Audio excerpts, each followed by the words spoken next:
everybody. Welcome to the Hallmarkies Podcast. We are really excited today to be here doing one of our interviews.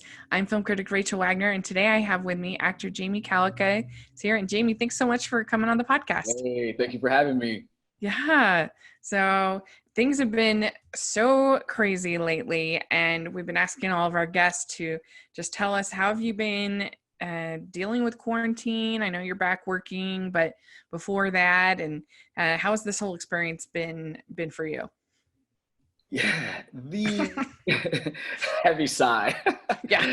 The first couple of weeks were a pretty big adjustment for me. I'm usually pretty busy, so whether it's work, auditioning or filming, I like to eat out quite a bit. So a couple times a week I'm eating out. I go to the movies, the theater once or twice a week. So when everything just kind of came to a halt, it was a major adjustment, and no sports to watch. So it was the first couple of weeks I was kind of like upset about it. I was like, oh, this really sucks. And then I was able to push my selfishness aside and look at the fact that people were getting sick and dying, and I was healthy, fortunately. So I was able to, within a pretty reasonable amount of time, say, listen, those things will come back. Now the most important thing is me keeping safe, keeping my mom, who I see a lot, she was in my little COVID bubble, safe, and the general populace safe, because back in early March, we really didn't know what this was going to evolve into. So in the beginning, it was a steep learning curve, but then I adjusted. Yeah, I remember, I think it might have been AMC when they said they were closing for 6 to 8 weeks. And I thought, no way. Right? That's crazy. 6 weeks. And now we're here in August, and they're just opening. Back up where I'm at least, they're just opening. It's crazy. Yeah, like even when they said to us, like, because I had booked the movie right before everything got shut down. Like I'm talking, booked it maybe 2 or 3 days before everything got shut down.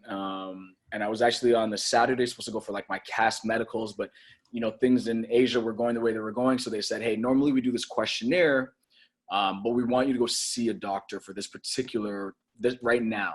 And then a day after that, or that day or the next day, we got an email saying, hey, we're taking 2 weeks. It's called force majeure.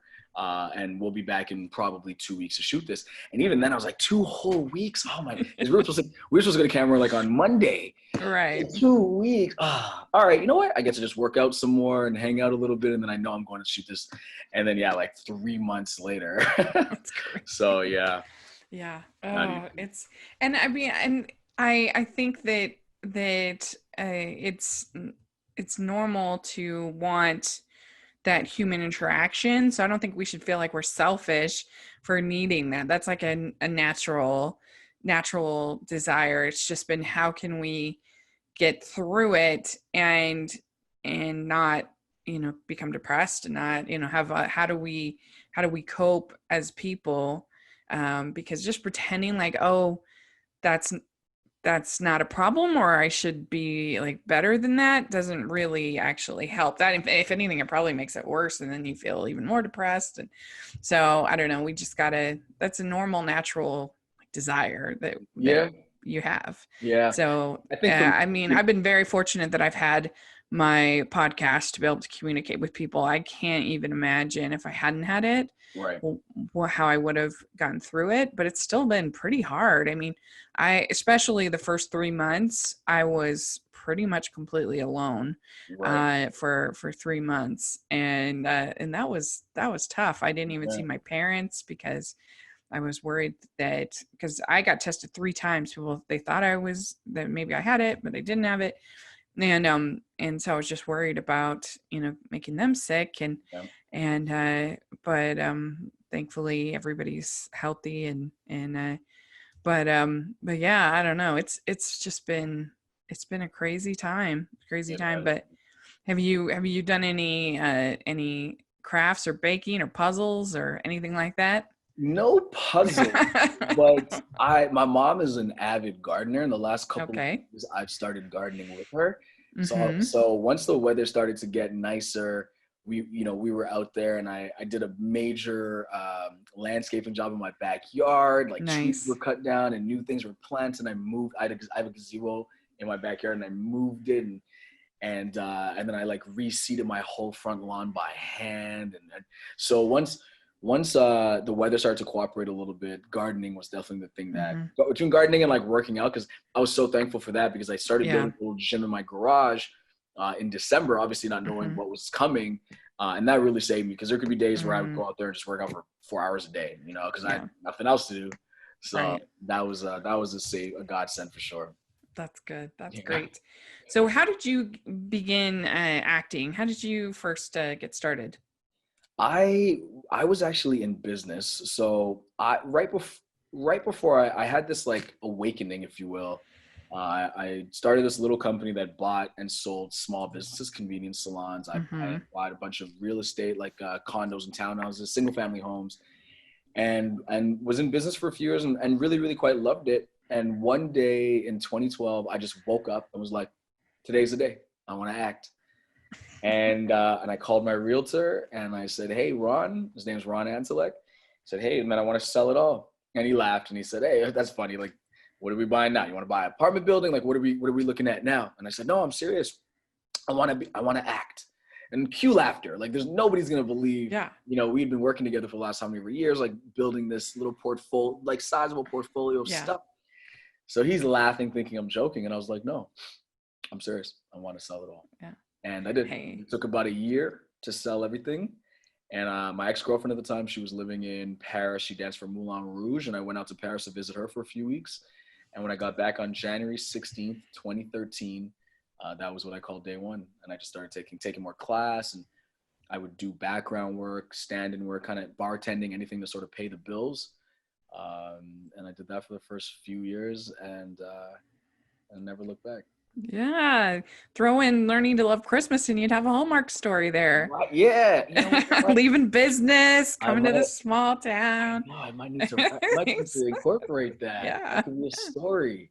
Hallmark, I think you should. Go. Yes, I think so. I think so. Yeah. I didn't have quite as dramatic, but I definitely had that moment where I had been working for 3 years in a receptionist kind of job. And I had pretty good benefits. There were a lot of good things about the job, but I was personally miserable. I was not happy doing what I was doing. And I went on vacation to Hawaii, and I was just so happy. And I don't know, I felt like I had sort of in my regular life had kind of lost the ability to feel joy. Right. I was just so unhappy. And I go to Hawaii and I was so happy, and it made me realize that like I need to have some semblance of this happiness in my life, and like, that's it. I need to make a change. And I ended up quitting that job. And I vividly remember stepping out of that office the last day with my box of stuff from my desk and just crying my eyes out, because I had nothing. I didn't have any job to go back, fall back on. I had nothing, but I just knew that's what God wanted me to do. 100%. There wasn't a doubt in my mind. And it all, thankfully worked out. And, you can't stay in that kind of space. I mean, you shouldn't. It's so toxic. You shouldn't. And we say, verbiage is important because we say you can't, yet people do. And I'm a huge proponent for life is short, man. Like in an instant, like even just the last 10 years, it felt like a day, and a lot of people in the world, and yes, you need to have money to pay for your dwelling, and you need to eat. And if you have kids, you got to like feed your children or whatever it may be. But I always say, like, most of the things that we as humans love or would love to do are attainable. Mm-hmm. It's not like our dreams are to fly in space like Superman. Like, most of the things that people would love to do are attainable. we just often don't take the risk, the chance on ourselves. We don't bet on ourselves. And that fear kicks in and it handcuffs us to that desk in that office that we hate being at. And I tell people all the time, like, listen, don't blame Jamie if you can't eat. Like, be diligent in your planning, but go after that thing you love, because that is probably the path you're supposed to be on. That's probably where God wants you to be. But we fight it, we resist it because we think that it's going to be too great a challenge, or what if it doesn't work out? Okay, well, if it doesn't work out, it doesn't work out. Yeah. But at least you tried. Yeah, at least you tried, and you had the journey along the way. 100%. And I think that you can have a desk job and be perfectly happy with it. And that if that's what God wants you to be doing, 100%, more power to you. 100%. I just think when you're in that spot where you know you're not where you're supposed to be, it is just the worst. And so, I mean, I remember going to McDonald's and just being like, I could work here. This wouldn't be, there's a nice group. Like, I could work here. And then I was just like, what am I doing? Like, why am I in this? Like, I just feel like when you're at that spot where you're like, yeah, I could do this at least. And so, I don't know, when almost any job looks better than the one that you have. Yeah, you got to make a change. Not there's anything wrong with working at McDonald's. It's fine. That's perfectly fine. Yeah, like my number one goal is retiring my mom, right? Like, she's pretty stubborn. Like with my show Ruthless, I offered it, and she was like, "What am I going to do every day?" I was like, "Don't go to work. Like, you complain about going to work. Like, don't go." And I got you. I've been working hard to get to this point. And I said to her, "Listen, how about this? Like, season 2 or 3, whenever you're ready, why don't you retire from your day job, and then just go get like a little part-time job at a nursery, because you love gardening. Like, you love being around plants. It doesn't mean just sit home and then like wilt away because you have nothing to do." And she's a busybody. She can't just like sit and do it. I was like, just 2-3 days a week, go work at your favorite nursery, and you're gonna be working with plants and helping people that need assistance from someone that's knowledgeable, and you'll be so happy. You're not working because you have to. You're working because you want to be there. And I try to like get my mom to do that. So yeah, it doesn't matter the where. Actually, speaking of when I was a teenager, there was this lady who worked at the McDonald's nearest my house, and she worked at this one McDonald's for something like 35 years, and like generations of kids knew her. And she was so sweet, and she remembered everyone's names. And you'd go in and she would greet you, and she was really bubbly, and she was like, she tidied up. She wasn't behind the cash register. She just would go around and like take trays and garbage and so on and so forth. And she was such like a wonderful human, and she loved being there. Yeah. And that was McDonald's. And that's the key. That's the key. That's really great. So let's talk about your most recent movie. We're going to talk about that one first. Is Wedding Every Weekend for Hallmark Channel. And there's a lot of things I want to talk about with this movie. But first of all, how did you audition for this role? And they were going to film it in April? We were going to film it in March. We were supposed to go to camera March, like 16th-ish. Basically, whenever everything shut down, we were supposed to go to camera 2 days after that. Oh, was that the one that you had the doctor's thing and everything for? Oh, okay. That one. Yeah. Like they were getting me into the doctor on the Saturday. I was going to have my fitting on that afternoon. And then we were going to go to camera Monday or Tuesday. And then like later that day, another email went out saying, we're taking force majeure. Everything is getting shut down for 2 weeks. Yeah. So did you just audition for the role or? Mm-hmm. Yeah. I got an audition request. I went in, and originally, with COVID and things, timelines changing, there was actually a different director that was in the room. So I got brought back in on callbacks. Sometimes that happens where, they have a first round or second round of auditions and they have callbacks, and sometimes they bring in additional people. So I went right into callbacks, and it was myself and four other guys. And had a really nice session in the room with the director and the producers and the casting director, and left feeling pretty good. And then probably I think maybe 2 or 3 days later, I got the call that I booked the job. Nice. That must have been exciting. Yeah, it's always exciting. It's always really, really exciting. Yeah. So you got to work with Brandy in this, and I thought you two had really nice chemistry. Thank you. I would see you could do a whole spinoff movie. I really liked and I love two of that you idea. together. I love that idea. And like Twitter Yeah. was floating that around, Yes. and they're like, we need Jamie as our lead guy, and I'm like, yeah, hey, you guys say Let's the do word. it. Hallmark, they see these tweets, so all the Hallmarkies out there, I appreciate you guys a lot.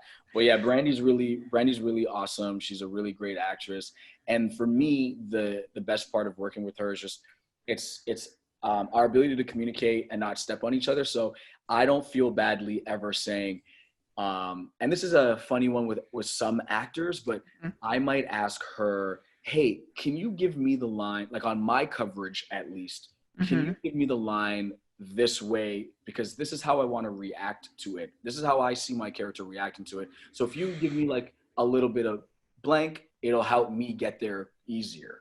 And she's like, dude, no problem. And there will be times where she'll say, hey, on this line, can you just put your hand on my shoulder, because I need that to turn me around. So our ability to communicate really heightens our own personal experiences. And then when you watch it as a viewer, it looks really like beautifully meshed and cohesive, because nobody feels offended in asking for the things that we need. She's quite unselfish. So I really enjoy working with Brandy. That's great. That's really great. And then you worked with Paul Campbell and Kimberly Susted. And had you ever done anything with them before? No, I had never worked with either of them. But cute, funny story. When I first started acting, I think Kim had started just a little bit before me in general, maybe 6 to 12 months before me. But in my very first couple of acting classes ever, we were in class together. We used to train with No way. with Andrew McElroy. And another Hallmark favorite, Marcus Rosner, he was in that. We all started training at the exact same time. Emily Bett Rickards, who's on Arrow for all of the seasons, she plays Felicity Smoke. She was in class with us. So our like alum class is a pretty cool little class. We all start at the same time, and we're all doing all right. Yeah, we need to keep an eye on the other class members in there. Yeah. We'll be seeing. We just had Ross. Blair Penner, he's done a couple Hallmarks as well. He was in our class. Nice. Yeah, we just had Marcus on the podcast not too long ago. So yeah, very fun. Well, and we had Paul and Kimberly too. Yeah. So they're really good fun. Marcus was right there with me. We'd like to take a second and thank our sponsor for this episode of the podcast. They're the good folks over at HelloFresh. And HelloFresh is America's #1 meal kit. And they are really great service. They save you time, money, and stress. And they're a convenient delivery right to your doorstep for easy home cooking with the family. The recipes are easy to follow and quick to make, with simple steps and pictures to guide you along the way. It saves you the stress of meal planning, grocery store trips, which are a lot these days, and you can get dinner on the table in about 30 minutes. They're also delicious and nutritious, and you can get variety. There's many delicious options every week to help you to break out of your recipe rut and try new things. There's something for everyone. They have low-calorie, vegetarian, and kid-friendly recipes. They help you to eat more sustainably. They deliver pre-portioned ingredients so you're not overbuying, which is a burden on the planet. And that's really nice for me as a single person, because I don't have like tons and tons of sauces and spices and stuff that I'm never going to use. The packaging from HelloFresh is almost entirely made from recyclable and or recycled content. Since they offset their operations, travel and shipping emissions, HelloFresh carbon footprint is 25% lower than store-bought grocery-made meals. And so I know that some of you have been able to try HelloFresh. Amy, I know you've done a bunch of them. What do you think about HelloFresh? We've been using HelloFresh in my house for just over 2 years now, and it's really nice. I cook for my brother and both of my parents most of the time, so it's nice to be able to come home and have a recipe and know exactly what I'm doing, having all the ingredients in one nice little bag. It's really nice and easy and something quick I can do when there's, football practice and classes and everything else. Like, it's a really nice, easy, fast thing to get dinner on the table.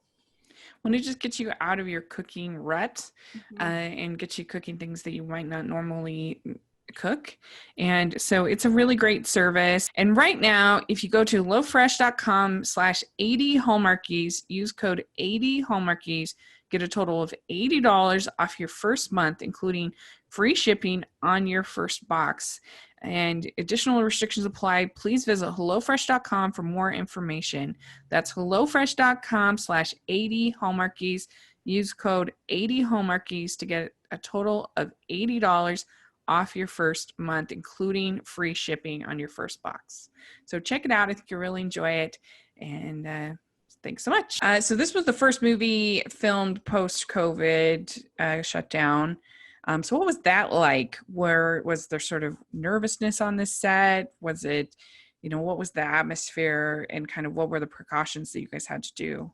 So we had, there's a COVID nurse that's on set with us every day. And basically, before you can even go into your trailer in the morning, you have to go over, fill out some paperwork that it's a questionnaire that says, are you exhibiting any of these symptoms, yay or nay?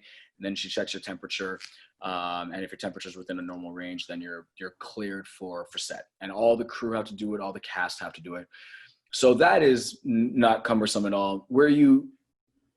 And in like a real first world, where you kind of feel it is craft service. There's no self-service of anything. So you go up to the craft service truck and look at a board, and then they'll give you what you ask for. Whereas normally you would just, walk up and grab whatever you want to grab, and then you walk away. Lunch is the same thing. You have to wear a mask. They serve you all of your lunch. There's no more self-service of your or of your salads or desserts or whatever it may be. And to be honest, it's super manageable. It's when it comes to the things that we lost, it didn't feel like a hindrance at all. For me personally, my mom has a rare autoimmune disorder. So my nervousness was just in being around 60 people. Yeah. Again, when I had just spent 3.5 months around seeing 3 people. Right. And it was for my safety, the general populace safety, but most importantly was my mom's safety. Mm-hmm. I didn't, even when things started to loosen up a bit, I thought that I would rush out to restaurants when they went into phase 2, where they had 50% capacity. I thought that I would be out there just to be out of the house. And I was like, you know what? I'm okay. I've made it 3.5 months. I'm okay. And a lot of it was, like I said, for my mom's safety. I'm a super healthy dude, and it would be my luck that I would get it and not exhibit any symptoms and then get my mom or someone else sick. So for me, it was really just, has everybody else here been equally as diligent or not? So it was really nice to have COVID Kate. That's what we call her. She's actually on the movie I'm doing right now. Have COVID Kate be there to separate people from the crew. Like, she'd say, hey, if you guys are non-essential, you don't need to be in here right now. Can you guys step outside? Or if people were within 6 feet of each other, if that person didn't need to be helping you with this light rigging, then can you guys separate? So her job was quite difficult, and there was, she probably experienced a good amount of pushback because we'd never had someone that would govern your space like that. But it didn't bother me. I was happy to have her there, and her job was to keep us safe. Yeah, I mean, Kimberly was telling us that normally after a Hallmark movie, she would get sick in the past. And then she did this one with all the things and she didn't get sick. And, right. and she's like, why weren't we doing this all along? Like, oh yeah, I'm a clean freak. Everybody that knows me knows I'm a clean freak. So all of my friends have forever made fun of the little things I do. Like, I've always, since I was 16, got my first car, Honda Civic. I always use paper on the gas pumps. I've always backed into doors. I use my elbow. I always walk around with hand sanitizer in my car if I have a little bag. And they're always like, oh, Jamie's such a germaphobe, like him and Howie Mandel. And now everybody's doing it. And I'm like, you guys are just catching up to me. Now they're like, oh, Jamie was ahead of the curve. I'm like, you guys weren't washing your hands? Like, the government has to tell adults to wash their hands? No, what? It's like they have like famous people singing the alphabet song or whatever to craziness. But hey, we are where we are, and we gotta do, and we will get through it. But people just have to cooperate and Wear a mask. Like, okay, fine. It's nobody wants to wear the mask. We just throw the mask on for the 20 minutes you're in Walmart. It's not a big deal. And then leave. Agreed. Yeah, I agreed. So this movie had a little bit of controversy as the Hallmark embracing diversity in a new way, which was very exciting for us. But how did that? How'd you feel about that? What was your thoughts on that? Oh, I loved it. I mean, not just because of everything that's going on in the world, but just because you can, from a very simplistic perspective, you could say to yourself, man, it's 2025. Mm-hmm. Right. Finally. And to be a part of it, for me, I'm super happy and proud, and the product was beautiful and people loved it. And yeah, were there some internet trolls and negative people that had some less than kind things to say on the internet? Yeah. Did it faze us? No, absolutely not. Because I read tweets, not even as a Black man, that has been really fighting to get into that number 1-2 spot, because that doesn't happen a lot for Hallmark. You'll see a little bit more of it in a lifetime. So that's like a goal of mine. Like, I want to be able to get into the world where Marcus is, where, I'm playing number 1-2 regularly versus just like the best friend. Right. And while I was the friend in this one, I was particularly proud to be a part of it nonetheless, because of the fact that we saw our first, LGBTQ wedding with Carmel and her partner. And we saw a Jewish wedding, the African-American wedding. And it was all done tastefully, and the product was great, and Kim and Paul killed it. And I read not a lot. I mean, I read hundreds, but this one particular tweet, this woman said she had been hoping for, this level of inclusion for years. And she still remained a loyal follower, of Hallmark. And she just prayed. She just said in the tweet, she said something like, I have just been praying for like this moment for years, and I am crying I'm ugly crying as I watch this right now and write this tweet. And then it brought tears to my eyes, because there are so many people that haven't been representing these movies, but they're like, hey, we'll still watch. But to see someone that looked like them or were them on that screen, touched a lot of people. So I was really happy to be a part of it. Me too. I was really happy that they did it and did it well, and it wasn't in any kind of patronizing way. Because I was scared that it was going to be like the supposed gay moment of Beauty and the Beast, where Disney's trying to get points for that, and it's literally 30 seconds dancing at the end of the movie, and it's never discussed or talked about or anything. And while this still was only a couple of minutes, it still was I thought well done, and a good first step into that kind of diversity. And I mean, I just don't understand how it can be bad for anyone to have people being happy. Yeah, you know what I mean? Like, it's just what I'll never understand it. That would be something that would be problematic. I've seen people happy. Okay, fine, yay. I'm with you.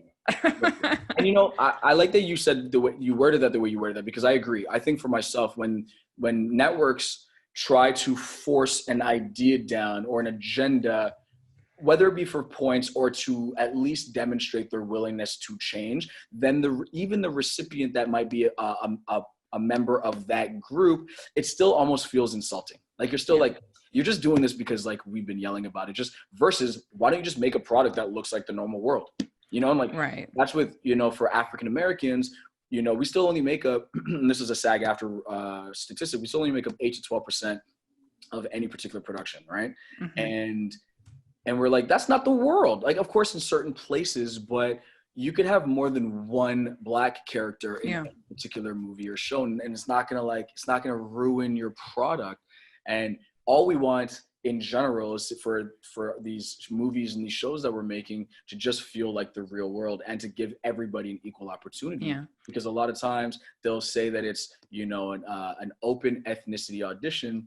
I'll walk into the room and it'll be 4 or 5 Caucasian guys and me. And you look at the situation, while I'm happy to be there, what you're saying is you've already really written this in a particular way. You have a pretty strong idea as to how you're going to cast this role, and I'm almost made to feel like a wild card. And so I still think there's a ton of work to do, not just being, a Black man, but with the LGBTQ community and just, displaying other religions. But it's a start, and as long as we're moving forward. Yeah. And it was interesting. Yesterday, I actually watched the new Personal History of David Copperfield movie. Okay. And that movie stars Dev Patel, and all the casting is very colorblind, I guess people would say. Yes. And obviously that's not accurate to the novel. That's not the way it was written. Right. But it really worked for me. It was interesting. I haven't seen it yet.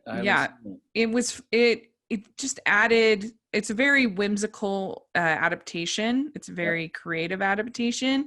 And I thought it just kind of added another layer to that it just made it a little bit more interesting and different. Obviously that's not going to work with every single production and every single thing, but I think that we can usually be a little bit more out of the box than we kind of typically think. We just need to stretch.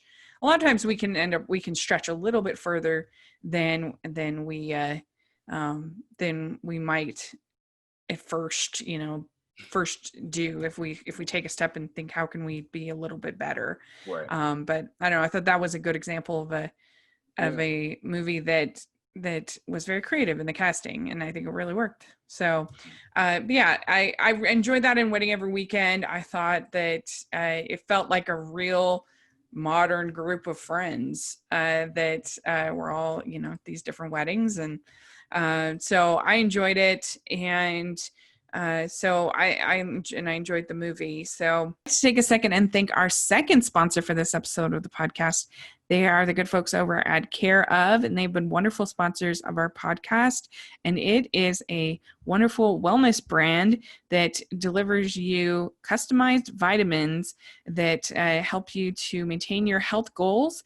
And one of the great things about Care Of is that they have a quiz that you can take that's quick and easy. It's about 5 minutes, your online quiz, and asks you questions about your diet, your lifestyle, your health concerns, to try to figure out the best vitamin regimen for you. The vitamin aisle can be confusing. It's hard to know what you need and where to start. And so this helps you to answer easy questions like, how much sleep do you get? How often do you work out? And I was able to take the quiz, and we were able to determine some good things that would help me with my sleeping. And I think that everybody can take the quiz and find the things, as opposed to just taking a multivitamin or something that's not as tailor-made to you and your needs. They also have a great attention to quality that you can see and taste. It's a super transparent company about the research and sourcing behind every one of their products, with extensive info available on their website and fun, informative content on their social media pages. Care Of's products are formulated with good-for-you clean ingredients that are backed by science. Care Of's yummy protein powders are made with wholesome ingredients you can recognize, like organic cocoa and pink Himalayan sea salt. They're also hassle-free. They can make taking your vitamins and supporting your health attainable and easy. And they have a new line with skin and hair collection that helps you work on your beauty goals from all angles, with a combination of targeted ingredients for hair, skin, and nails. Your recommendations come in daily, individually wrapped packets that are perfect for getting back into a routine. And that's one of the things I like, is the real attention to detail. They have your name on it, get the little packets. It's got all of your vitamins that you need to take right in there. And Amy, you've gotten a chance to try out Care Of. What did you think about it? Yeah, my favorite part is that they come in individual packets, and I was just able, especially when I was on campus last semester, to just pick the packet up every morning, stick it in my bag, and then I was able to take my vitamins when I got a chance throughout the day, which was really nice. Yeah. yeah, you can just put it in your suitcase, your purse, and it works really well and it's very easy. So for 25% off of your first 3 months of Care of, go to takecareof.com/Hallmarkies25 and enter Hallmarkies25. That's takecareof.com/Hallmarkies25. Enter code Hallmarkies25. Let's go into some of your earlier work. The first role that you ever did for Hallmark was for The Bridge, part 1 and 2, according to IMDb, I think. Yeah, that's right. So how did you first get introduced to Hallmark, and how did that all come about?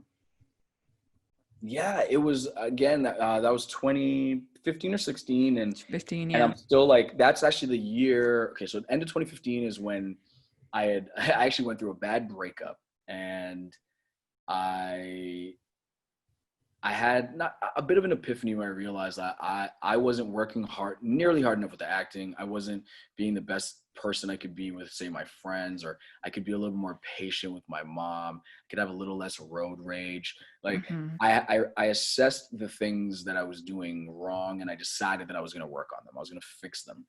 And it was almost like an immediate, the second I knew it, I could see my blind spots. That's when the acting started to take off.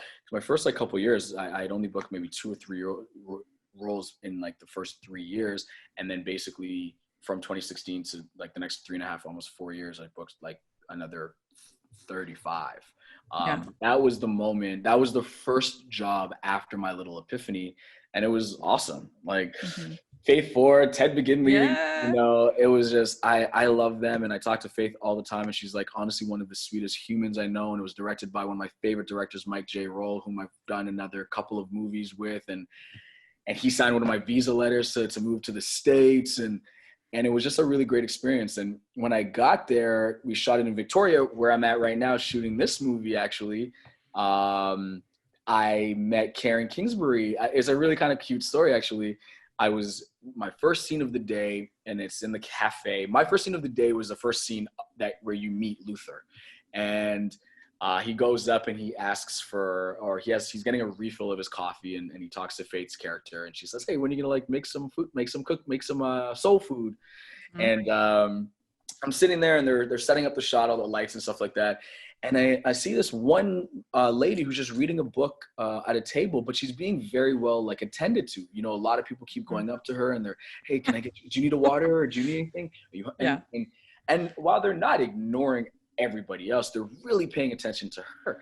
So I thought, oh, maybe this is it could be a producer that's just reading it. I didn't know who it could be, but she was sitting with the background performer. She's in the background of the scene. So I had to ask. I was like, "Hey, how are you? I'm Jamie." And she's like, "Oh, I'm Karen. It's really nice to meet you. I'm really proud that you're playing my Luther." And I said, "You're Luther?" And she said, "Yeah, I'm Karen Kingsbury." Nice. And watch, I remember at this point, as the actor, you don't know every book in the world, right? You got to break down ahead your character's name, a little description, and your dialogue. That's it. You don't know that it's based on a book. You know nothing. So I was like, "Karen Kingsbury?" She's like, "Yeah, the author of the book." And I was like, "The book?" She said, "Yeah, it's based on my novels, The Bridge." Yeah. And I was like, "Oh my God, I'm so sorry. They never told me. I didn't know. I auditioned. I had a call back." And she's like, "Yeah, my son was in the room. I wasn't able to be there." And I remember this other person, when I walked into the room for the callback, there were 8 people in the room. It was a little joke, because I walked in and I was like, "Whoa, hey." And they laughed because I guess everybody reacted that way, because you don't typically have that many people. Yeah. And she's like, "Yeah, my son was there. I apologize." And she was so sweet, and she gave me a book and she signed it, and we keep in touch as well. And it was that day or the next day that I learned that they were splitting up the novel into 2 movies. So it was really awesome to shoot the first one, and then I had about a week off, and then came back to Victoria and then shot the second one. Nice. That's funny. Yeah. It's funny now. It was very embarrassing then. Yeah, it really sucked then. Her name is on the movie. That's funny. So you were in Memories of Christmas at Hallmark. Yeah. And that had Mark Taylor. Yes, and Christina Milian. And we've had Mark on the podcast. Is that a fun group? It was. It really was. Mark and I mean, I grew up in Toronto, and I used to watch Mark on TV when I was a kid, and I remember girls would have him up in their lockers and stuff like that. And so meeting him, and now we're boys. He just finished shooting one out here, and we got to hang out one night, and Christina's super awesome as well, and we went out and hung out a couple times as well, and the on-set chemistry was really awesome, and I really enjoyed it. Yeah, cool. Yeah. All right. And was that filmed in the summer, or when was that? Yeah, we shot that. No, September.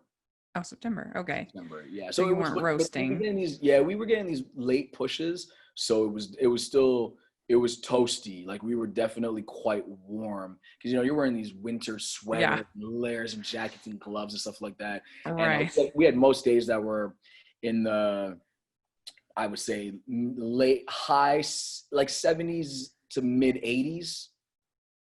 Yeah. So it was still quite warm to be in all that. Yeah. You gotta make sure you're hydrated. Yeah, definitely. And actually, funny enough, that one we had PAs that had a lot of hydration stations. They would come around with a lot of water because it was quite warm, and we were wearing a lot of clothes. Yeah. So last year you were in Merry Little Christmas. Yeah. Yeah. So that seems like that must have been fun. It was. Yeah. For a lifetime. Yes. My my buddies are like, who is this guy? Like, you're making movies with all my crushes from like my high school days. Right. One year it's Christina Milian. The next year it's Kelly Rowland. Right. But Kelly is she's one of the. I say this. It sounds. I know when people say these things, it sounds loose, but I think she's probably the nicest person I've ever met. Like, she is so sweet.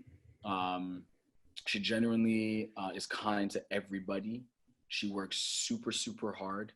Troy, her acting coach, goes with her, and in between everything, every setup, they're working the material. She's not just like, she doesn't just walk away in between setups and like go back on her phone and like some people. And she works and she works and she works, and you can see it. She just wants to be. She wants to better herself, and I love that. Like, I love seeing that. And our director, Miss Bossade, was amazing, and the producers and the whole cast. So it was a lot of fun to make, and we're doing Merry Little Christmas Wedding, which is part 2 right now. Yeah. Really, that's where you're at now? That's where I'm shooting right now. Nice. Yeah. Nice. Could you relate to that? I don't know if you have a big family or just that family dynamic craziness. I have a big family, but it's by extension. Like my mom has siblings, and they all have kids, and then my grandma, my mom's side, my grandmother was one of 7. So there's all our, the first cousins, or I guess second cousins to me, and all their kids. So it's a huge family, and we're quite close, but I don't have siblings. Right. Story, it's, Jackie and her 2 sisters. Right. And then I married into the family, marrying Trina, Jackie's sister. But definitely having like the kind of craziness and a lot of people around, and we're not at Christmas time for sure. And it was really fun to make. There are times when I was just like, oh my gosh, can't you give her a little bit of a win? Do you have to fight her on the what was that? I forget the food. The turkey. The turkey and the turkey, yeah. Yeah. I was like, do you have to fight her on everything? Come on. Yeah. But yeah, it was a lot of shenanigans going on there. Oh, yeah. The dog. The dog destroying the pillow, Reese spilling his drink. Yeah. The parents just coming in like decorating whatever, bringing their decoration. Right. We ruined the turkey. Yeah, so we definitely put her through it in the first one. It's like, do you want to get invited again? This year we are not at her house. Oh yeah. Oh, that's true. Probably for a wedding. Yeah. Yeah. No spoilers, but we're not at her. She was like, no, I'm not making that mistake again. All right. Well, so we have some fun questions that we like to end off with. And our first question is, what is the best ice cream flavor? Pralines and cream, baby. I love pralines and cream. Yeah. And I'm lactose intolerant, so I really shouldn't be eating ice cream. But you can find like the lactose free. Let me see a Baskin Robbins anywhere. I'm eating it. I don't care. I'll deal with the consequences. You can take some pills or whatever. You'll be fine. I don't trust. I can't. Some people, like, I have friends that'll take the pills and just eat the lactose. Yeah. But it kind of, yeah, I can't take that chance. You just go for it. Mm-hmm. Yeah. Okay, good. Yeah. What's your favorite color? Red. Okay, good. That's got very on brand for Christmas. True. Yeah. What music are you into right now? I listen to a lot of R&B. Mm-hmm. Yeah, I'm like a slow jams R&B and funny. I've been playing Yeah. a lot of like really old school. I've typically liked old school, but I've been playing a lot of Luther Vandross these days, a lot of Marvin Nice. Gaye, Kool and the Gang. Let's get into some funk, a lot of Whitney. Yeah. Janet Jackson's my favorite. She's more like pop R&B, but yeah, I've been listening to a lot of Luther these days. Very cool. Sounds good. All right. What is your go-to date night food? I love pasta. If I could bring you to a pasta spot, have some nice vino, good pasta dish, some tiramisu for dessert, a little cafe or some limoncello to seal it all in at the end. Sounds good to me. All right. What is your go-to date night activity back in the regular world when we can have activities? I really love doing like a fun thing and a meal, right? So typically we might start with going to play some mini golf. Yeah. Go play some mini golf and then go to a restaurant and have a meal. Or maybe we go hit some golf balls and then have a meal. I like to do a thing that you're still able to, chat but have some fun and then like go sit down and have some food and have a glass of wine. I think Wine it's is very if I haven't got stressed that point, wine is quite important to me. Yeah, I think that is a pretty good strategy. And then you can always have a little bit of an out too. Like if things haven't gone well, be like, oh, hey, I could pull a muscle in my back. I could pull a muscle in my back. I'm an actor. 100%. 100%. We had fun at mini golf. Let's call it a night. Hey. Yeah. Nice. Let's go. Very good. Okay. Dogs or cats?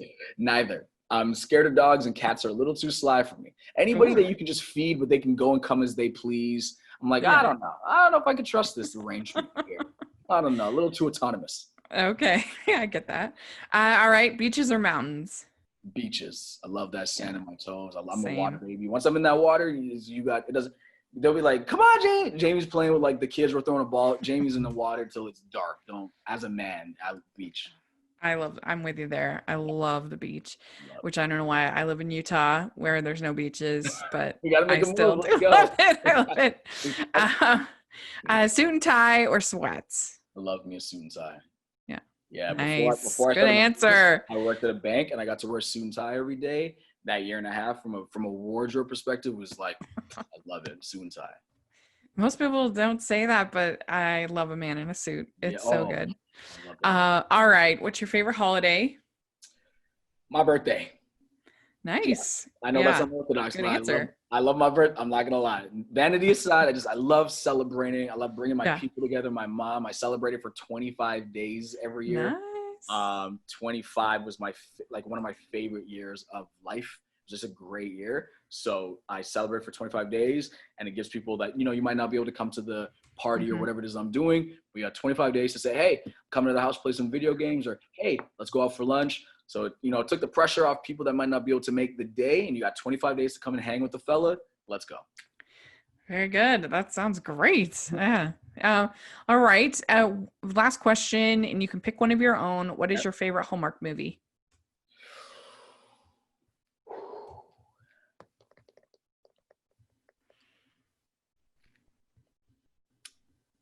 I really do love Wedding Every Weekend. Yeah.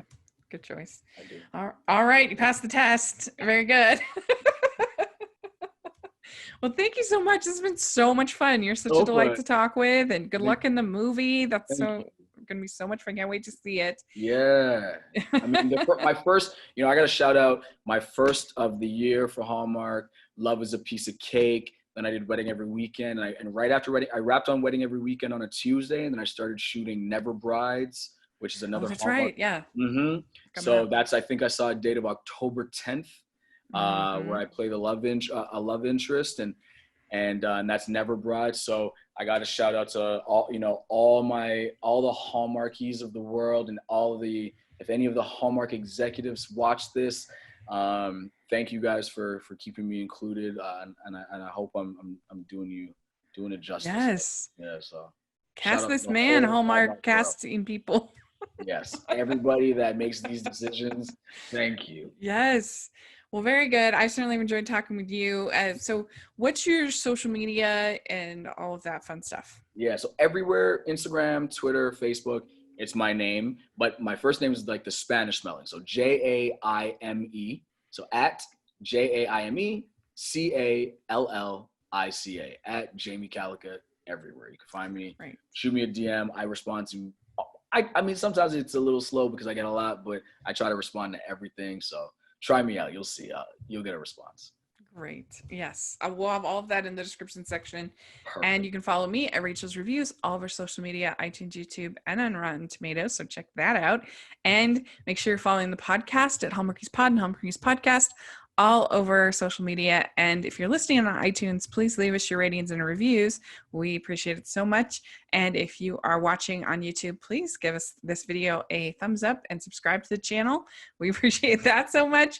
And we also have our Patreon group and merch store. So please take a look at those links in the description.